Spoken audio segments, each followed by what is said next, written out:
Hi hello வணக்கம். இன்றைக்கி நம்ம மணி அஃபீஷியல் சேனலுக்கு உங்களை அன்புடன் வரவேற்கிறேன்.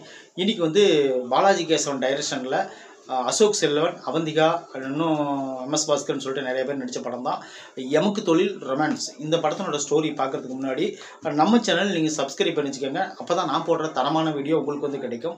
தரமான வீடியோன்னு சொல்லிட்டு நான் ஏன் சொல்கிறேன்னு பார்த்தீங்கன்னா, நீங்கள் சப்ஸ்கிரைப் பண்ண தான் எனக்கு இன்னும் அதிகமாக நாட்டமாகி நல்லா ஒரு அளவுக்கு நல்லா வீடியோ போடணும் அப்படின்னு சொல்லிட்டு எனக்கு அந்த ஆர்வத்தை தூண்டும். அதனால தான் நான் அந்த வார்த்தையை சொன்னேன். நீங்கள் சப்ஸ்கிரைப் பண்ணி வச்சுக்கிட்டிங்கன்னா நான் உங்களுக்கு தரமான வீடியோ கொடுக்குறதுக்கு நான் எந்தளவுக்கு முயற்சி எடுக்கணும் அந்தளவுக்கு செய்கிறேன். இந்த எமக்கு தொழில் ரொமான்ஸ் இந்த படத்தினோட ஸ்டோரியை பார்ப்போம்.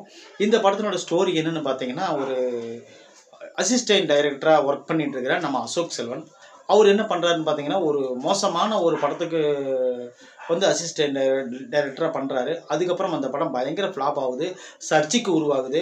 அதுக்கப்புறம் என்னென்னு பார்த்தீங்கன்னா, இவர் ஒரு பொண்ணை பார்த்து லவ் பண்ண ஆரம்பிக்கிறாரு. லவ் பண்ண ஆரம்பித்தோன்னா அவங்க என்ன பண்ணுறாங்கன்னு பார்த்தீங்கன்னா, அவங்களும் இவங்களை லவ் பண்ண ஆரம்பிக்கிறாங்க.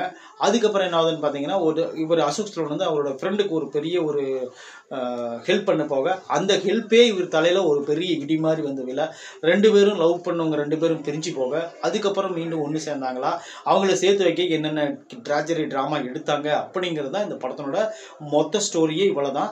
இந்த மொத்த ஸ்டோரியும் 1.25 மணி நேரத்துக்குள்ள அந்த படத்தை சொல்லியிருக்கிறது உண்மையிலே சிறப்பாக இருந்துச்சு.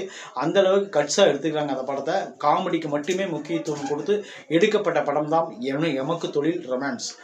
ரொமான்ஸ் அப்படின்னு சொன்ன உடனே நல்ல ஒரு லவ் ஸ்டோரி பயங்கரமாக இருக்கும், ஃபீலிங்காக இருக்கும் அப்படின்னு சொல்லிட்டு நம்மளாம் எதிர்பார்க்கக்கூடாது. இந்த படம் காமெடிக்காக எடுக்கப்பட்ட படம் தான்.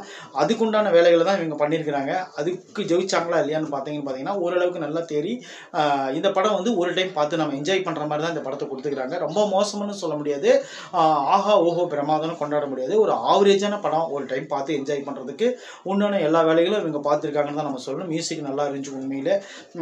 அதாவது ரொம்ப இறைச்சலாகவும் இல்லாமல் ரொம்ப மெலோடியாகவும் இல்லாமல் ஆல்ரெடி நம்ம பார்த்து ரசிக்கக்கூடிய ஒரு அளவுக்கு தான் இந்த படத்தில் மியூசிக் இருந்துச்சு. நல்லாது திரைக்கதை சுவாரஸ்யமாக இருந்தனால தான் இந்த படத்தை அவ்வளோ நேரம் நம்ம உட்காந்து பார்க்க முடிஞ்சுது. ஊர்வசி ஆகட்டும், அதுக்கு பின்னாடி இருக்கிற நிறையா உண்மையிலே கேரக்டர்லாம் அந்தந்த பர்ஃபெக்டாக எடுத்து போட்டு அவங்கவுங்களுக்கு என்னென்ன காமெடி வருமோ எல்லாத்தையும் இந்த படத்தில் போட்டு மொத்தமாக கலவையாக சேர்ந்து கொடுத்துருக்காங்க நம்மளுக்கு.